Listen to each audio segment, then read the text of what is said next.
Fala galera do segundo ano, tudo bem aí com vocês? Eu sou Magno Andrade e sou professor da melhor matéria que existe, que é a língua portuguesa, a língua mais linda que existe no mundo inteiro.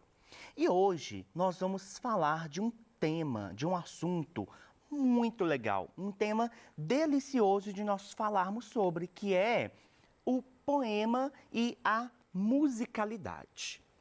Os poemas e a música, eles são muito ligadinhos, eles estão muito juntos um do outro. Vamos ver ao longo desta aula e ao longo aí deste mês de aula que muitos poemas foram transformados em música e muitas músicas são lidas, são declamadas como se fossem poemas. E para que isso aconteça, para que a gente consiga perceber a musicalidade presente nos poemas, a gente precisa de entender uma coisa antes, que é sobre a comunicação e a intenção. Presta atenção. Toda comunicação, ela é permeada por uma intenção. Você não se comunica à toa. Você sempre se comunica com uma intenção. Então, às vezes, você vai falar algo com a sua mãe, você vai pedir algo à sua mãe, já com a intenção de ela permitir que você faça aquilo que você quer. Você já vai falar com uma amiga sua, já com a intenção de ouvir dela aquilo que você já tem a intenção de ouvir. Ou seja, tudo que nós falamos, tudo que nós lemos, todo tipo de texto, seja ele um texto falado, seja ele um texto escrito, ele é permeado por intenções. E isso também acontece com os poemas. Quais então são as intenções de um poeta? As intenções de um poeta, elas podem ser diversas. Um poeta, ele pode ter a intenção de provocar emoções no seu leitor. Ele pode ter a intenção de despertar sentimentos diversos naquele que está lendo o seu poema. Ele pode ter a intenção de propor um clima nostálgico no qual haja envolvimento entre emissor e interlocutor. Isso é primordial. A maioria dos poetas escrevem com essa intenção de que haja uma relação entre o texto e quem ler este texto. E isso é muito usado, a musicalidade entra muito nisso, porque muitos poetas usam da musicalidade presente nos poemas para passar uma intenção. Mas, professor, como então que a musicalidade pode ser uma ferramenta para transmitir a intenção do autor? Se ele pode usar a musicalidade, ele precisa de usar ela de alguma forma. Como que ele pode usar então? Com isso aqui, olha, por meio da rima e por meio do ritmo. A rima e o ritmo são itens essenciais para que haja musicalidade dentro de um poema. Mas o que é a rima? A rima tende a conferir a musicalidade do poema, assim como o ritmo é determinado pela alternação uniforme de sílabas tônicas, que são as fortes, e sílabas não tônicas, que são as fracas. Muito complicado de explicar assim, não é? Por causa disso, eu trouxe um exemplo para vocês. Nós vamos ver um exemplo de como o ritmo e a rima fazem parte da intenção do autor ao escrever um poema. Vamos ver isso por meio do poema, de um trecho do poema Trem de Ferro, do autor Manuel Bandeira. Vamos ler juntos. Quando me prenderam no canaviá, cada pé de cana era um oficiar. Oh, menina bonita do vestido verde, me dá tua boca para matar minha sede. Oh, vou-me embora, não gosto daqui, nasci no sertão, sou de Ouricuri. Oh, vou depressa, vou correndo, vou na toda que só levo, pouca gente, pouca gente, pouca gente. Prestem atenção, nós temos aqui alguns trechos que vão passar exatamente aquilo que o autor pretende, que vão deixar clara a intenção do autor deste poema. Para isso, nós vamos voltar um pouquinho no título do poema. O poema chama Trem de Ferro. Para nós que somos mineiros, temos muito contato com o trem de ferro. Existem diversos lugares de Minas que passam o trem. E nós conseguimos ouvir o som destes trens que passam aí, às vezes, muito perto de nossas casas. Neste poema, ele fala que ele foi preso e que ele pretende ir embora. Olha, vou-me embora, vou-me embora. Não gosto daqui, nasci no sertão, sou de Ouricuri.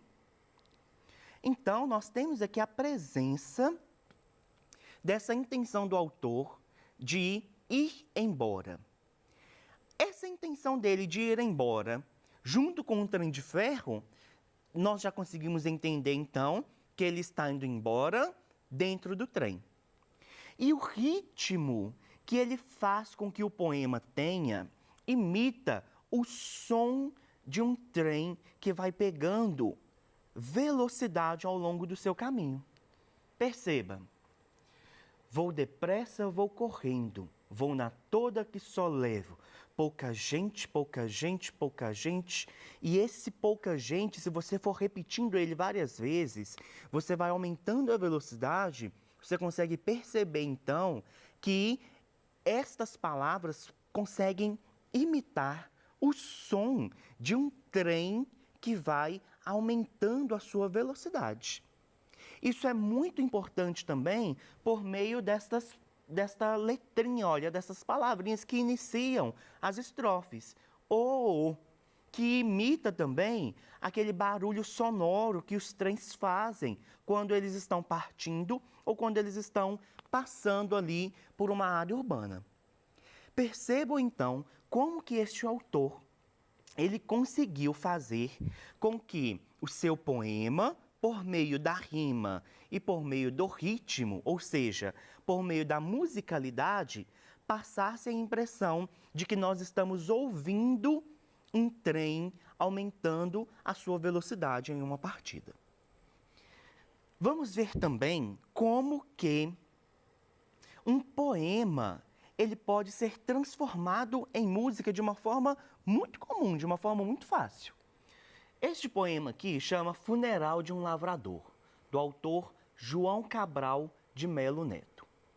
Esta cova em que estás, com palmos medida, é a conta menor que tiraste em vida. É de bom tamanho, nem largo, nem fundo. É a parte que te cabe deste latifúndio. Não é cova grande, é cova medida.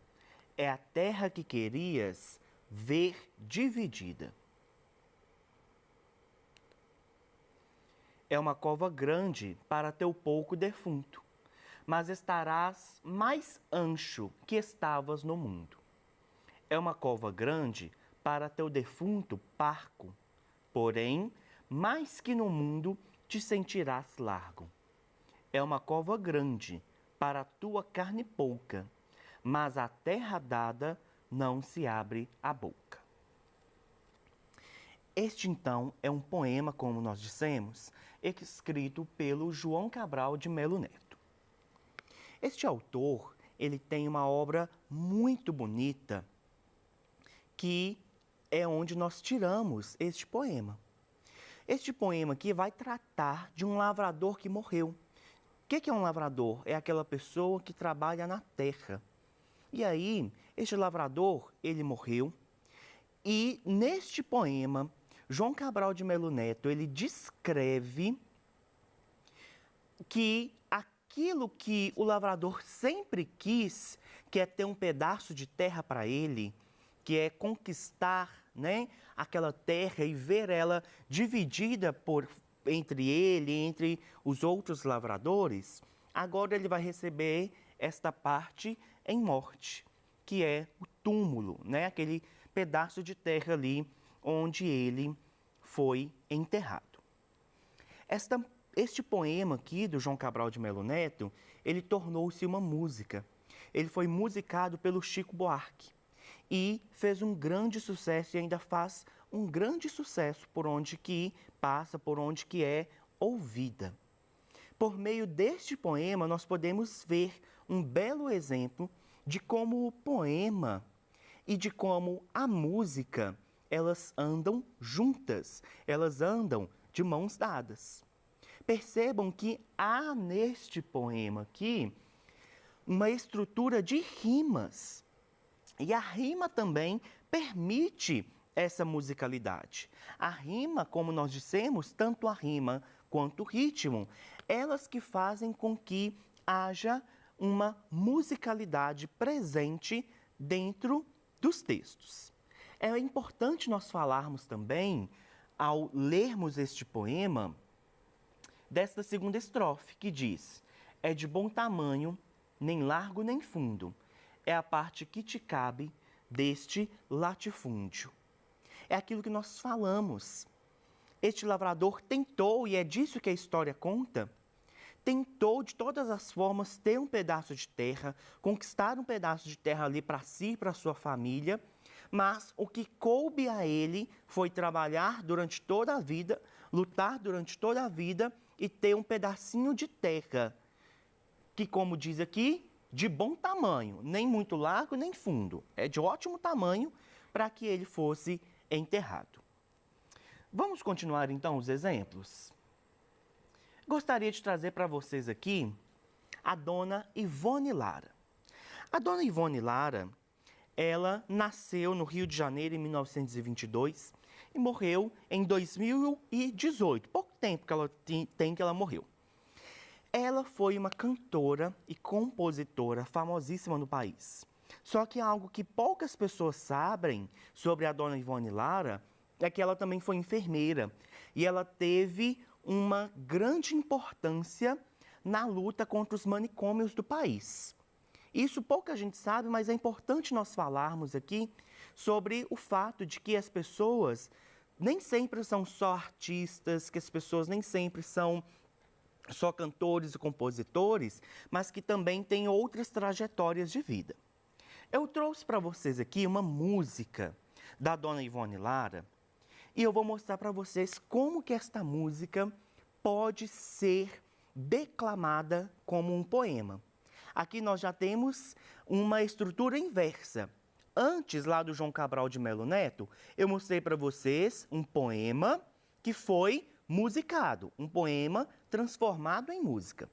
E agora eu quero mostrar para vocês como que como que uma música pode ser lida, pode ser declamada como um poema e como ela segue também uma mesma estrutura, a mesma estrutura de um poema. O título da música é Candeeiro de Vovó. Como eu disse, foi escrita pela dona Ivone Lara. Virgem minha Nossa Senhora, cadê o candeeiro de vovó? Seu troféu lá de Angola, cadê o candeeiro de vovó? Era lindo e iluminava os caminhos de vovó. Sua luz sempre firmava os pontos de vovó. Quando veio de Angola, era livre na Bahia. Escondia o candeeiro dia à noite, noite e dia. Mas um golpe traiçoeiro do destino a envolveu. Ninguém sabe até hoje como o candeeiro desapareceu. Vovó chorou de cortar o coração. Não tem mais o candeeiro para enfrentar a solidão. Vovó chorou, chorou, como há tempos não se via, com saudades de Angola e sua mocidade na Bahia. Esse aqui, então, é uma música que dona Ivone Lara cantou por muito tempo, mas que segue uma mesma estrutura e uma mesma linha dos poemas. É uma música que tem ritmo, é uma música que tem rima e que conta uma história.